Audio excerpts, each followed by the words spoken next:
Channel को subscribe करें और पास ही दिए घंटी के बटन को दबाएं।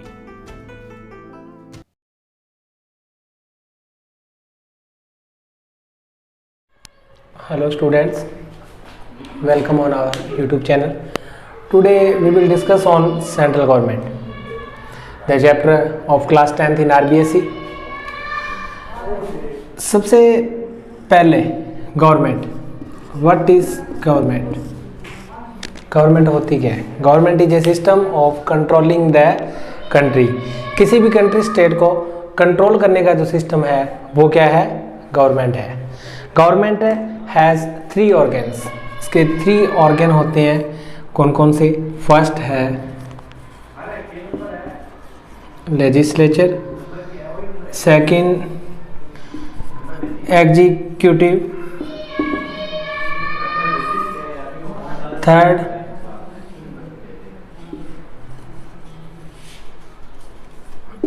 जुडिशरी। इन तीनों ऑर्गन के अलग अलग वर्क हैं। सबसे पहले first of all we studied about legislature. Legislature का क्या काम है? मेकिंग द लॉज, कानून बनाना। Executive, execution and implementation of laws, कानूनों को लागू करना। And judiciary, control the laws, जो ये कानून बन गया इन दोनों ऑर्गन्स को कंट्रोल करती है, कानून का पालन करवाती है। अब सबसे पहले हम बात करेंगे इनमें लेजिस्लेचर की। इंडिया की बात करें तो according to article 79 of our constitution there is a parliament which is constituted by president and 2 houses. कि इंडिया में जो लेजिस्लेचर है सेंट्रल गवर्नमेंट में, उसको हम क्या कहते हैं? पार्लियामेंट बोलते हैं।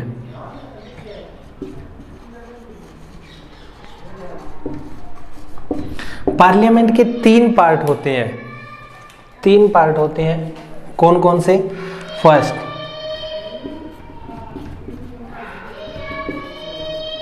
President, second Lok Sabha and third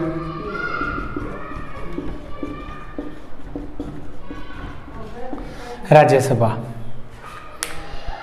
president को हम एग्जीक्यूटिव में भी काउंट करते हैं। ये एग्जीक्यूटिव का हेड माना जाता है, constitutional head of the country. तो इसको हम वहाँ रीड करेंगे। सबसे पहले हम बात करेंगे लोकसभा और राज्यसभा की लेजिस्लेचर के अंदर। तो देखो लोकसभा और राज्यसभा की सबसे पहले हम जो बात करेंगे वो है इनकी स्ट्रक्चर, मतलब कंपोजिशन, कैसे बनती है, कितने मेंबर्स हैं, क्या है, वो सारी चीज़ हम इसमें स्टडी करेंगे। तो सबसे पहले हम क्या टॉपिक लेंगे? स्ट्रक्चर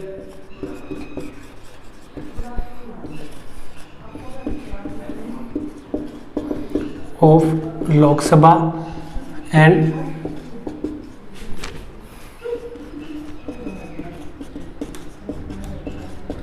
राज्यसभा। देखो लोकसभा और राज्यसभा की स्ट्रक्चर की बात करेंगे तो सबसे पहले देखो Lok Sabha, it is lower house, निम्न सदन कहते हैं, ठीक है। First house, it is second house and upper house, इसको ऊपरी सदन भी बोला जाता है। इट इज परमानेंट, ये परमानेंट है, कैन नॉट डिसॉल्व। और ये पॉपुलर हाउस बोला जाता है because its member are directly elected by the people of India. Bharat के लोगों द्वारा प्रत्यक्ष रूप से इनका निर्वाचन किया जाता है, डायरेक्टली इलेक्टेड। अब हम सबसे पहले दोनों में कॉमन बात लेंगे कि मेंबर्स, यहाँ पे लोकसभा की बात करेंगे, यहाँ पे राज्यसभा की। देखो हमारे स्टार्टिंग कॉन्स्टिट्यूशन में लोकसभा के जो मेंबर्स थे वो कितने थे? 500, but at present the members can be 552, मतलब मैक्सिमम कितने हो सकते हैं? 552। लेकिन 8 प्रेजेंट की बात करें तो मेंबर है 545, 543 इलेक्टेड और 2 nominated by president from Anglo Indian community. इसकी बात करें तो मैक्सिमम नंबर कैन बी 250, लेकिन 8 प्रेजेंट की बात करें 245, 233 elected by the members of legislative assemblies of the all the states and union territories. जबकि जो 12 मेंबर्स हैं nominated by president from the field of science, arts, entertainment, ठीक है, play, किसी भी जगह से ऐसी जो महान हस्ती हैं उनको नॉमिनेट करते हैं प्रेसिडेंट द्वारा 12 मेंबर्स। तो ये बात हमने की इन दोनों के मेंबर्स की। नेक्स्ट जो है इनका वो है election. Directly member of Lok Sabha directly elected on the basis of universal adult franchise. Franchise का मीन क्या होता है? Right to vote. जबकि लोग राज्यसभा की जो मेंबर है वो indirectly elected by members of legislative assemblies, मतलब MLAs of states assemblies and UTs assemblies, कि MLAs of states and UT और स्टेट्स के जो एमएलएस हैं वो इनको क्या करते हैं? इलेक्ट करते हैं। थर्ड जो है वो है इनकी क्वालिफिकेशन कह लो चाहे एलिजिबिलिटी कह लो, तो दोनों में फर्स्ट पॉइंट सेम रहेगा, he must be a citizen of India. लेकिन सेकंड में हम क्या करेंगे? He should be completed the age of 25 year, और यहाँ पे क्या आ जाएगी? 30 ईयर्स, एज 30 ईयर होनी चाहिए। इसके बाद में बैंकक्रप्ट नहीं होना चाहिए, शुड नॉट बी बैंकक्रप्ट, ठीक है, दोनों में सेम रहेगी। मेंटली डिसेबल्ड नहीं होना चाहिए, प्रॉफिट की पोस्ट पे ना हो, चाहे किसी भी स्टेट गवर्नमेंट या सेंट्रल गवर्नमेंट के अंडर में। तो ये इसकी क्या आ जाएगी? क्वालिफिकेशंस। नेक्स्ट जो हमारा इसमें पॉइंट है फोर्थ, इलेक्शन के बाद क्वालिफिकेशन के बाद, वो पॉइंट है हमारा टर्म या टेन्योर, कि मतलब टेन्योर कितना है। Fourth point time period. देखो लोकसभा के मेंबर जनरली 5 इयर्स के लिए इलेक्ट किए जाते हैं, but it can dissolve before it's tenure. Time period से पहले भी इसको क्या कर सकते हैं? डिसॉल्व कर सकते हैं, और अब तक ऐसा 9 टाइम्स हो चुका है। लेकिन राज्यसभा के जो मेंबर हैं वो 6 ईयर के लिए इलेक्ट किए जाते हैं, और आफ्टर 2 ईयर 1/3 मेंबर्स रिटायर्ड हो जाते हैं, ठीक है। 6 ईयर के लिए किए जाते हैं, परमानेंट हाउस है, डिसॉल्व नहीं होता, बट 2 ईयर्स के बाद 1/3 मेंबर रिटायर हो गए, फिर 1/3, इस टाइप से इनकी टर्न कंटिन्यूस है, चलती रहती है।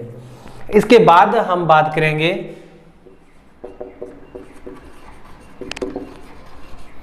Sessions. The sessions of Lok Sabha and Rajya Sabha दोनों के are कन्वेन and प्रोरोग्यू by the president. Convey मतलब बुलाना और प्रोरोग्यू स्थगित करना।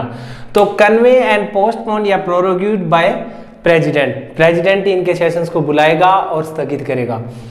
अब इसमें कंडीशन क्या रहेगी? ओनली सिंगल कंडीशन, कि there will be no gap of more than 6 month between 2 sessions, कि किसी भी हाउस के 2 सेशन के बीच में 6 मंथ का कंटिन्यूस गैप नहीं होना चाहिए। उससे पहले ये क्या होगा? सेशंस बुलाने पड़ेंगे। नेक्स्ट लास्ट जो इसमें है वो है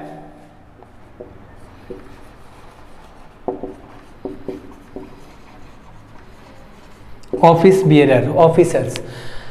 लोकसभा में एक स्पीकर और एक डिप्टी स्पीकर, मतलब इसके चेयरमैन को स्पीकर कहते हैं और वाइस चेयरमैन को डिप्टी स्पीकर। स्पीकर और डिप्टी स्पीकर इनके जो मेंबर्स हैं वो अपने में से इलेक्ट करते हैं, और टाइम पीरियड कितना रहेगा? जितना लोकसभा का है।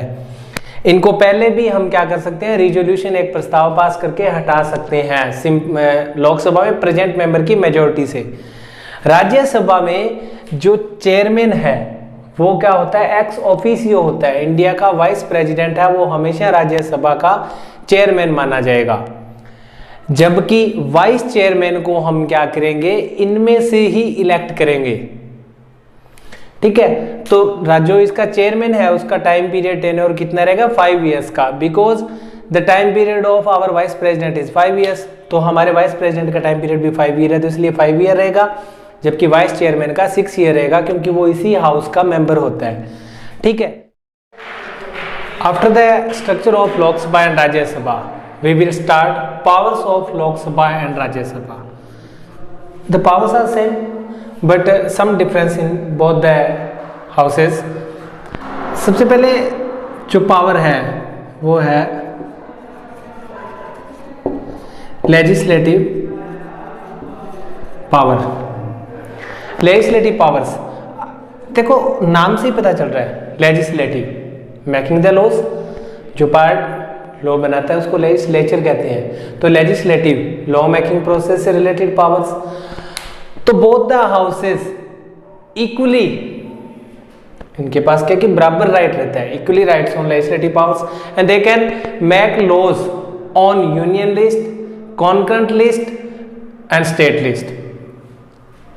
ये क्या कर सकते हैं, जो हमारे कॉन्स्टिट्यूशन में लिस्ट है पावर की, स्टेट, यूनियन और कॉन्करेंट, उस पर क्या है, क्या लॉज बना सकते हैं। स्टेट लिस्ट इनके अंडर में नहीं आता, बट कुछ सम सर्कमस्टेंसेज में ये उसके ऊपर भी पावर बना सकते हैं। सेकंड जो है वो है financial powers. Financial powers, all the money bill only can presented in Lok Sabha, सिर्फ और सिर्फ लोकसभा में आएगा मनी बिल। फाइनेंस से रिलेटेड जितनी भी पावर है वो सारी लोकसभा में है। And after it the bill send to the Rajya Sabha, Rajya Sabha भेजा जाता है और वहां पे सिर्फ 14 डेज तक बिल रहता है। आफ्टर 14 डेज राज्यसभा इसको वापस भेजेगी, कुछ एडवाइस दे सकती है, बट मानना या ना मानना लोकसभा के राइट है, मतलब इनके हक में है ये माने या न माने। तो ये थी इनकी financial power. According to article 109 money bill can be presented in Lok Sabha and after it send to Rajya Sabha for the review. अब वो दोबारा भेज देंगे, लेकिन मानना न मानना इनके हाथ में है और बिल पास मान लिया जाता है। थर्ड जो पावर है वो है एग्जीक्यूटिव पावर, मतलब एग्जीक्यूटिव्स हैं उनको कैसे हैंडल करेंगे। तो इंडिया की जो कैबिनेट है वो लोकसभा पे डिपेंड रहती है।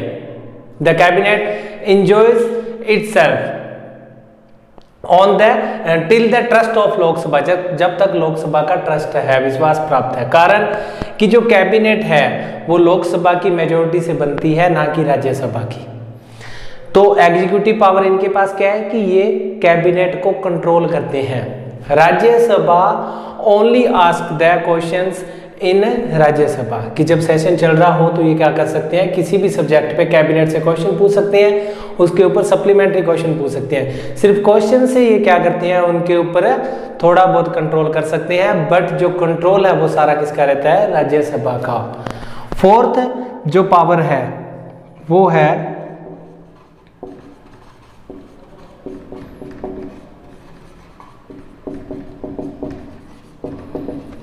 Amendment in constitution. देखो राज्यसभा और लोकसभा दोनों को इक्वली राइट है कॉन्स्टिट्यूशन में अमेंड करने का। अगर एक भी हाउस में बिल पास नहीं होता है तो वो क्या है कि जो बिल है वो गिर जाता है और अमेंडमेंट नहीं होगा। कॉन्स्टिट्यूशन में अमेंडमेंट के लिए दोनों हाउसेज की मेजोरिटी जरूरी है और दोनों से पास होना जरूरी है। नेक्स्ट फिफ्थ जो है वो है इलेक्टरल कॉलेज। इसमें क्या होता है कि राज्यसभा और लोकसभा दोनों के मेंबर इंडिया के प्रेसिडेंट और वाइस प्रेसिडेंट के इलेक्शन में पार्टिसिपेट करते हैं और इनको इलेक्ट करते हैं कि the members of Lok Sabha and Rajya Sabha both elect the president and vice president of India, कि उन दोनों को क्या करते हैं, इलेक्ट करते हैं। ये किस में आएगा, इलेक्टरल पावर है वो है मिसलेनियस पावर। मिसलेनियस पावर में the members of Lok Sabha and Rajya Sabha can impeach against the president and जजेज of supreme court. Supreme court के जजेस प्रेसिडेंट के अगेंस्ट इम्पीचमेंट ला सकते हैं। प्रोसेस मतलब इम्पीचमेंट प्रोसेस है महाभियोग प्रोसेस। इनको प्रेसिडेंट और सुप्रीम कोर्ट के जजेस को हटाने का जो सिस्टम है, जो प्रोसेस है, उसको हम क्या कहते हैं, इम्पीचमेंट। तो ये पावर आ गई मिसलेनियस में एक। दूसरी पावर में इसमें क्या होगी, अगर इमरजेंसी इंपोज होती है मोर देन 1 मंथ, 1 महीने से ज्यादा, तो वो इमरजेंसी को अप्रूवल लेनी होगी लोकसभा और राज्यसभा दोनों हाउसेज से सेपरेटली, दोनों की मेजोरिटी से अलग अलग अप्रूवल लेनी होगी। लास्ट जो पावर बच जाती है वो ओनली फॉर राज्यसभा के लिए है, वो क्या नाम से है, स्पेशल पावर्स। स्पेशल पावर है ये सिर्फ और सिर्फ राज्यसभा के लिए। इसमें देखो दो पावर है। पहली पावर है according to article 249 of Indian constitution. इसमें क्या है, कोई स्टेट लिस्ट का सब्जेक्ट उसको नेशनल इंटरेस्ट का डिक्लेयर कर सकती है राज्यसभा मेजोरिटी से, स्पेशल मेजोरिटी से। और दूसरा जो पॉइंट है वो है आर्टिकल 312 ऑफ इंडियन कॉन्स्टिट्यूशन। इसके according all India civil services की कोई न्यू सर्विस है उसको क्रिएट कर सकते हैं, क्रिएटिंग न्यू। आज का जो हमारा टॉपिक था लोकसभा एंड राज्यसभा, स्ट्रक्चर और पावर्स हमने कंप्लीट कर ली। नेक्स्ट टॉपिक जो हमारा है सेंट्रल गवर्नमेंट में वो रहेगा प्रेसिडेंट, वो हम करेंगे नेक्स्ट क्लास में। Okay, have a nice day.